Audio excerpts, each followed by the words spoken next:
লক্ষ্মীপুরে জারি করা ১৪৪ ধারা অমান্য করে দুই পক্ষের কর্মসূচিকে কেন্দ্র করে পুলিশ ও আন্দোলনকারীদের মধ্যে সংঘর্ষের ঘটনা ঘটেছে। এতে সদর মডেল থানার ওসি সহ অন্তত ১০ জন আহত হয়েছেন। রোববার বিকেলে শহরের চকবাজার মসজিদের সামনে এই ঘটনা ঘটে।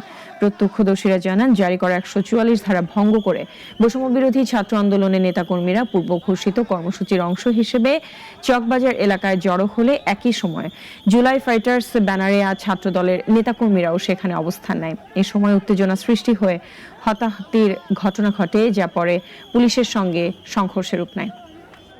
১৪৬ ধারা ভঙ্গ করে উশৃঙ্খল যে স্লোগান দিয়ে প্রোগ্রাম করেছে, এটা তীব্র নিন্দা এবং এই হামলার প্রতিবাদ জানাই, তীব্র নিন্দা এবং প্রতিবাদ জানাই। লক্ষ্মীপুরের শান্তি শৃঙ্খলা, মানুষের জননিরাপত্তা রক্ষার জন্য আমরা আছি। এটা একটা বিজি স্টেশনের চকবাজার এরিয়া।